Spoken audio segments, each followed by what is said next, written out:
Hey everyone, I'm Shelby. Buckle up because I'm about to tell you a story. And let me warn you, it's not all sunshine and rainbows. It's about injustice, about how my life got twisted up because of my mother-in-law, Sharon, and my sister-in-law, Haley.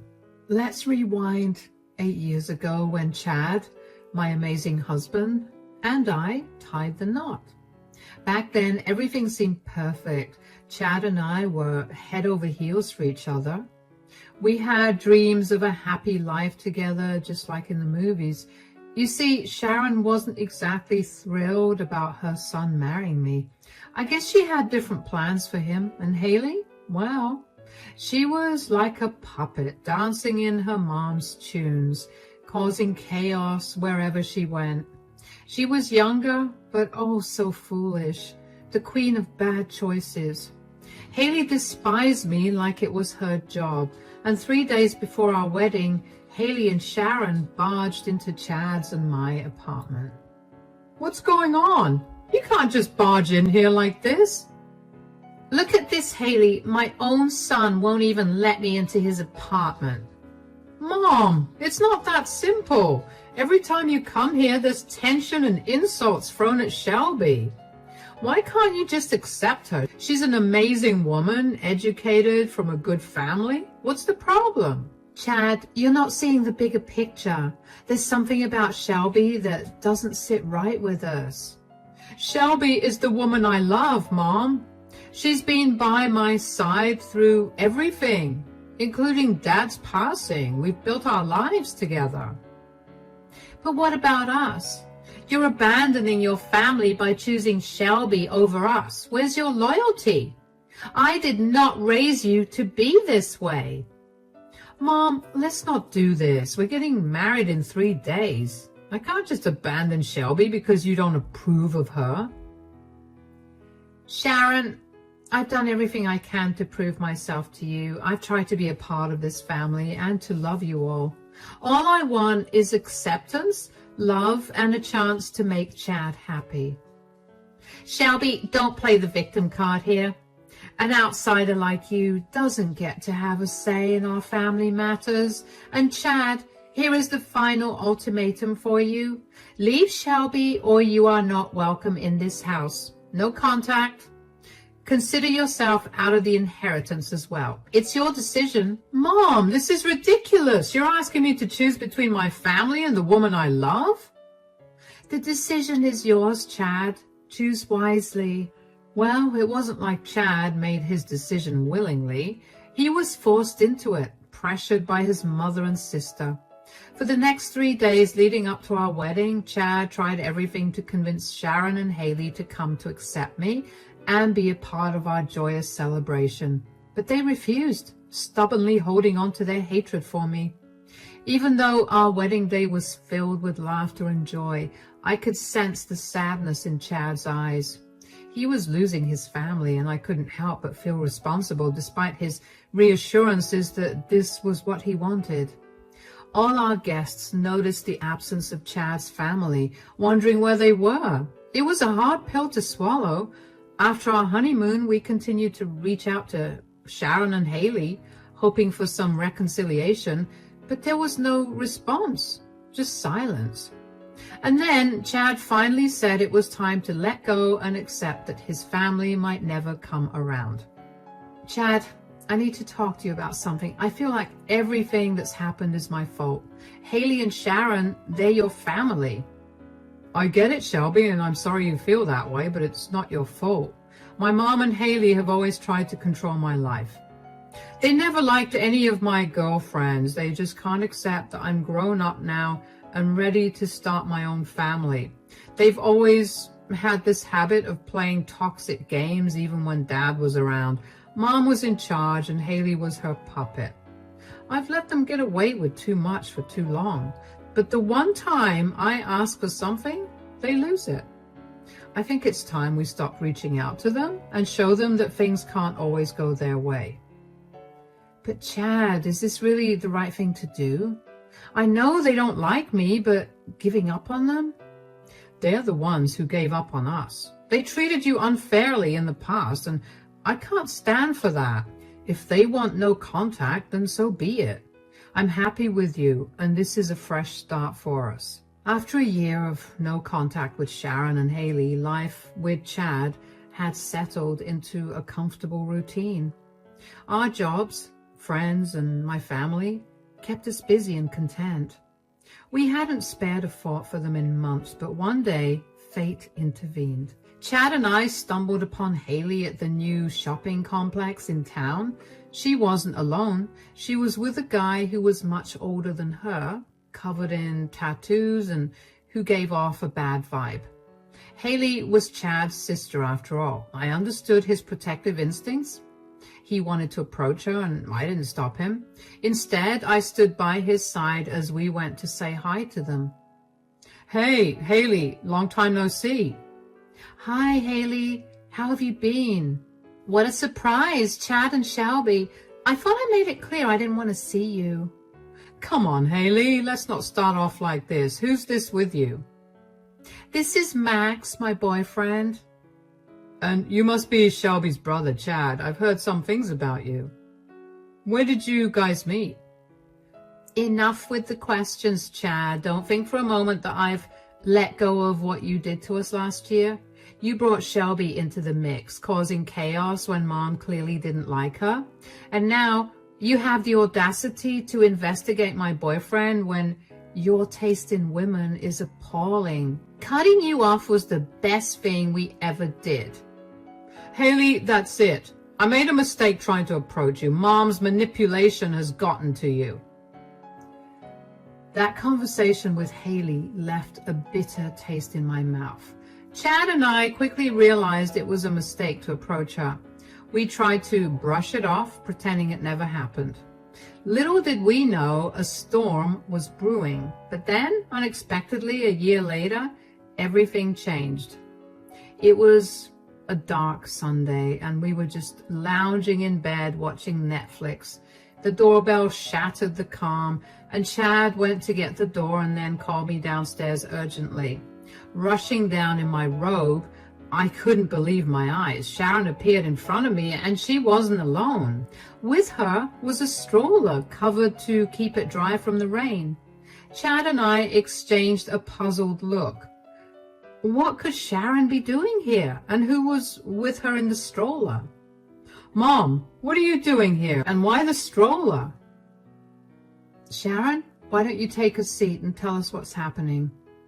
Sharon made her way to the living room, pushing her stroller, and finally uncovered it. There was a little baby with pink cheeks and big blue eyes. I couldn't help but feel a surge of emotions seeing her. "Well, take a look. This is Lana, your niece." "Niece? So this is Haley's daughter? Wow." "Yes, but where's Haley? Shouldn't she be here with Lana?" "Lana looks like she was born just yesterday. How old is she?" "She's only a month old. And about Haley, I have bad news." "What do you mean, bad news? Is Haley okay?" "Chad, I'm so sorry. Your sister is no longer with us." "Huh? Mom, this can't be happening. I can't lose Haley." "Sharon, what happened to Haley?" "She took her last breath the day Lana was born. She couldn't survive the complications of childbirth." "That was a month ago. You're telling me now? Why didn't you let me know earlier? Why wasn't I invited to her funeral?" "I didn't know how to reach out to you after all that had happened. I'm sorry, son." "This is so unfair. I never got to say goodbye to my sister. It's too much to handle." "I'm so sorry. Haley didn't deserve this. Why didn't you tell us earlier, Sharon? The last time we saw Haley was a year ago. I never thought it'd be the last." "I couldn't bring myself to it. Haley was cremated. I still have her ashes in the urn." "Wait, who is Lana's dad? Did Haley ever get married or—" "Well, she was never married. The guy, Max, he didn't want to be involved, and your poor sister was too sweet to terminate the pregnancy, so she decided to do it on her own." "Ah, that Max. I never had a good feeling about him." "Chad, Shelby, I messed up before. I let my pride get in the way. I can't bear the thought of giving Lana up for adoption because she's my granddaughter. But I'm getting old. I can't do this on my own. I need your help. Would you consider raising Lana as your own? Chad. I know Haley could be troublesome at times, and I blame myself for not guiding her better. But please, find it in your heart to forgive her. Consider this. Lana is your blood, your niece. I know raising her won't be easy, but she deserves a chance with a family who loves her. Mom, this is a huge ask. We haven't even considered having kids of our own. We have demanding jobs, and our lives are already pretty hectic. Raising Lana would completely change everything. I don't know if we're ready for that kind of responsibility. Sharon, I understand where you're coming from, but this is a lot to take in. Imagine Lana bouncing from one foster home to another, facing who knows what kind of evil is out there. Yes, you walked out on this 2 years ago, but now you have a chance to make things right. For me, for your sister, who isn't here to ask this herself. Think about your dad. He would have wanted this too. He always believed in family, in sticking together through thick and thin. There's no other option for Lana. It's either you two or no one. Mom, maybe it's best if Lana stays with you for a bit. We need some time to process everything, especially given our past issues. It was a lot to wrap my head around. The sudden loss of Haley, leaving baby Lana behind, and Sharon, who had always been a source of tension in my life, now reaching out for help. Chad and I found ourselves immersed in endless discussions. Sharon's calls only added to the intensity, urging us to make a choice. Taking in Lana would mean a complete upheaval of our lives. I'd have to put my career on hold, uncertain for how long to care for her as a mother would.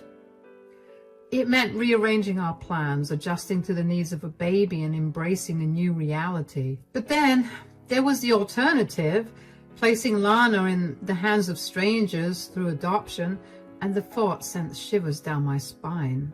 Sharon's words lingered in my mind that there were dangers out there, dangers I couldn't bear to imagine Lana facing alone. We finally made a decision. We were going to take in Lana. When we called Sharon with our choice, her relief was noticeable. She asked us to collect Lana from her place, and so we did. As we arrived at Sharon's house, everything was packed, ready for Lana's new journey with us. There was the urn containing Haley's ashes resting on the tabletop. Well, Haley would have been glad to see this, Chad. You're doing a good job as an older brother. I'm trying my best. How about you two come over later this weekend? We can spread Haley's ashes together. I think it will bring us some closure. I agree, Sharon. It would be a meaningful way to honor Haley's memory. Wonderful. I'll make the arrangements. We can gather at the park where Haley used to love spending time. Thank you for giving me a second chance. I appreciate it more than words can say. Take good care of Lana. I'll be making visits to see her, of course. Becoming Lana's mom changed my life in so many ways. The biggest change was quitting my job. I did it because Lana needed me, and I wanted to be there for her all the time. It meant adjusting to a new routine of taking care of her, feeding her, changing her diapers, and staying up at night when she cried. It was tough, but seeing Lana smile made it all worth it. Chad and I had to stop going out with friends and focus on being a family. We had to be careful with money because we only had one income now. But Lana was worth every sacrifice. Sharon didn't visit much, but when she did, she brought Lana gifts. It seemed like she had changed. She appeared calmer, yet her eyes hinted at some hidden pain, perhaps from losing Haley. We celebrated Lana's big moments, from her first birthday to her first words, and even though Lana calling us Mom and Dad felt a bit odd at first, it didn't take long for us to feel like a real family. I remember when Lana started kindergarten, she was so excited, but when it was time to leave, she got a little nervous. We hugged her tight and promised we'd be there to pick her up. And when her teacher called us because Lana was crying because she missed her pet hamster, we couldn't help but smile. We spent weekends at the park, pushing Lana on the swings and watching her giggle with delight. And on rainy days, we'd build forts in the living room and pretend we were on an adventure together. My parents adored Lana as if she were their own granddaughter. She brought joy and laughter to their home too. Time flew by, and before I knew it, Lana had become the center of our world. I had even forgotten what life was like before her. We were a happy family, and everything was the same until about 5 months ago. Lana had just started first grade, and that's when things took a turn. I had noticed some signs, so I decided to take a pregnancy test, and sure enough, it came back positive. Hey, guys, I have some big news to share with you both. What's up, Shelby? You seem pretty excited. Well, you know Lana is going to have a little brother or sister soon. Wait, are you saying? Yes, I'm pregnant. That's incredible news, Shelby. I can't believe it. You have made me the happiest man alive. I love you so much, baby. Really? Oh my God. Yes, sweetie, Mommy is going to have a baby. A baby, like a real baby? Yes, a real baby, and you're going to be a big sister. Yay, I'm going to be the best big sister ever. So we had a second baby on the way, and every time Chad and I talked about kids, we both knew we did not want more than 2. My upcoming baby felt like the final piece of the puzzle completing our little clan. But little did we know that trouble in paradise was looming on the horizon. One day, Lana got back from school, and as I was serving her lunch, she told me something unusual. Mom, today after school, a lady I didn't know wanted to take me out for ice cream, but I remembered what you always told me about strangers, so I said no. I told her about stranger danger, just like you taught me. Lana, sweetheart, you did absolutely the right thing. But can you tell me more about the lady? Did she look like someone you had seen before? No, Mom. I told Chad about it, but he brushed it off, saying I shouldn't worry. He thought it was just some random woman. We planned to address it with the school on Monday since it was the weekend, but life had different plans. We were enjoying our weekend.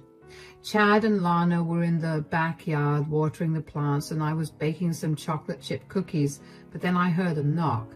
And before Chad or I could reach the door, Lana ran and started shouting, Mom, it's the ice cream woman. When Lana mentioned the woman, I hurried to the door with Chad. Our faces drained of color when we saw who it was. Haley, alive! But that could not be right. We mourned her and scattered her ashes 6 years ago. It did not make sense. We stood there shocked, trying to process the impossible sight before us. Lana, sweetheart, please go to your room for a moment.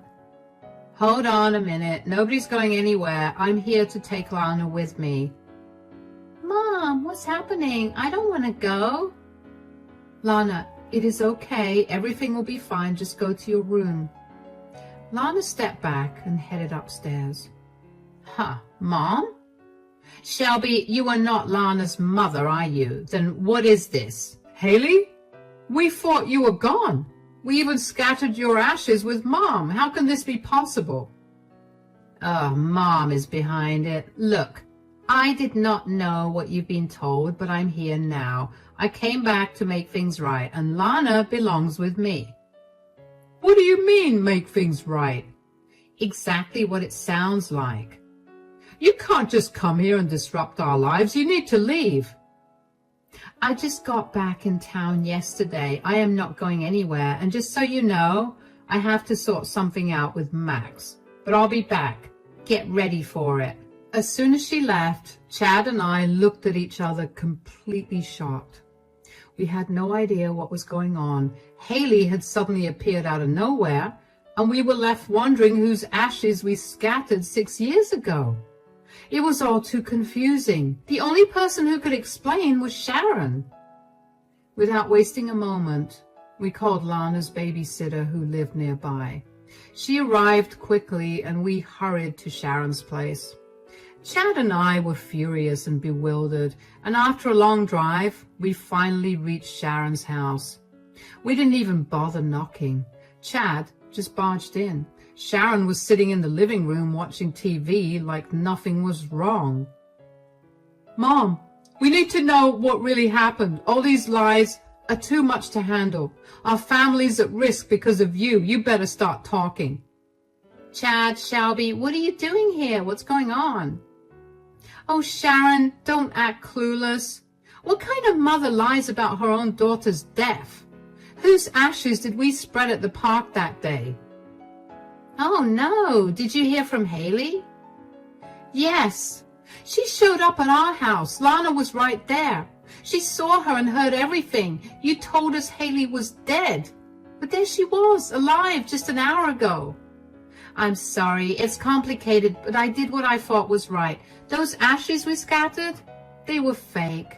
Just some ashes I found to make it look convincing." "Mom, why would you do that? You are sick."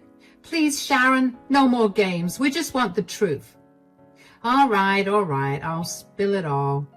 Years ago, Haley came home knocked up by Max, who was a married man with kids. I didn't even know she was seeing him. Haley thought Max would come around about the baby, but I knew better. Oh my God, she got mixed up with a married guy? Yeah, and she was dead set on him coming to his senses. I told her to get rid of the baby, but she would not budge. Haley and her awful choices. She thought that if Max laid eyes on their baby, he would have a change of heart, but it did not go down like that. The day after Lana was born, Haley showed up at Max's place with Lana in tow, but he shut the door on them and told her to never come back. This whole situation crushed Haley. It made her give up on everything. She could not bear to look at Lana's face anymore, and she began to resent her own daughter. And I did not know what to do. Haley disappeared, leaving behind a note saying that she would never return. I kept trying to reach her, but after a week, she finally called me from an unknown number and demanded that I never contact her again. Apparently, she had started a new life wherever she was, and she wanted to cut ties completely and start fresh. Why did you keep this from us? You should have told us the truth, Sharon. Keeping something like this from us only made things worse. Well, after how Haley and I treated you, Shelby, I knew you would hesitate to help me with Lana. It would have been a lot to ask. I truly believed Haley was not coming back. So I felt I had to come up with a fake sob story to manipulate you guys into helping. Mom, that is not right. We had been distant for years and you came to us with lies just to bail you out? I can't wrap my head around this, Sharon. You literally manipulated us just to get rid of Lana. What kind of mother resorts to such sick lies? This is beyond belief, and you went as far as convincing everyone that Haley was dead. Oh, believe me, I went through a lot to pull off this lie. I did everything in my power to erase any trace of Haley's existence. I had no other option. I didn't have it in me to give Lana up for adoption. We need to sort this out fast. Yeah, but let's deal with Haley first. Mom, you are going to pay for this. Chad and I headed home, unsure of what would come next. The thought of losing Lana was unbearable, especially with my pregnancy causing added stress. We could not even reach Haley since she had changed her number. It felt so unfair. First, she did not want the baby, and now she suddenly wanted her back after 6 years. We needed to know the whole story, and despite the uncertainty, we contacted our lawyer just in case. Lana sensed the tension and kept asking about Haley, and the fear of losing Lana consumed me and tears welled up. Chad brought takeout for dinner. Just as we were about to eat, the doorbell rang again. My heart raced as I hurried Lana to her bedroom with her food, and we answered the door anxiously. I told you guys I'd be back. Let's continue this inside. Haley, look, we heard everything from Sharon, and I'm sorry she lied about your death like that, but I don't blame her. I don't care. I had a different life miles away from her for 6 years. I even got engaged, but things didn't work out. But guess who I heard from just in time? Max. After 6 years of silence, he reached out. He was going through a divorce and said he needed me. Max asked about Lana, and I could feel his longing to rebuild our family. And it turns out I was right. I just come from his place, and we had a lengthy discussion. We have decided to give being a family another shot. All my dreams are finally coming true. You can't rely on him, Haley. Remember, he cheated on his wife with you. God knows what else he's capable of. Think about Lana's well-being. Honestly, Shelby, Lana is not my priority here. I'm doing this for Max. He needs a loving family during this tough time, and I'm willing to give it to him. That is not fair, Haley. Lana is not just some object you can use to play happy family with Max. You and Mom have gone too far. We are trapped in a mess of lies because of you. Our home stability is shattered, and Lana is not a toy that you can toss aside and reclaim whenever it suits you. I'm not trying to hurt anyone. I just want Lana back. She's my daughter. You lost that right when you walked away from her. We have been here for Lana every step of the way. We have built a life with Lana. She is not just going to uproot and leave with you suddenly because you want her back. We are taking this to court anyway. We will ensure both you and Mom stay far away from our family from now on. Chad and I did not back down. We took the issue to court to fight for Lana. Sharon was scared because she had lied about Haley's death, and now the truth was catching up to her. Meanwhile, Haley and Max teamed up to try and take Lana away from us. They hired really expensive lawyers and tried their best to win. The court stuff was really stressful. As everything unfolded, we learned some troubling things about Max. He had his own problems. He drank a lot and had been caught stealing from a store before. It made the whole situation even messier. We had to go through a lot of hearings, and each one was nerve-wracking. But we kept believing that Lana deserved to stay with us, and we were not going to give up. Finally, after all the stress and worry, the judge made a decision. Lana was going to stay with us. Chad and I were over the moon. We hugged each other with tears in our eyes, feeling so grateful and relieved. But it was not all good news. Sharon got in trouble for lying. She was sentenced to 6 months in prison and had to pay a big fine for faking some documents to support Haley's fake death. I remember after the court ruling, Chad and I were getting in the car to celebrate when Max came up to us. How dare you rip Lana away from me? She's my flesh and blood, my daughter. You think you can just waltz in and play daddy and mommy to her like nothing? This is not the end. Max was really mad about the decision, but we tried to ignore him. Then about a week later, Haley came to our door crying her eyes out, while Chad was away at work and Lana was at school.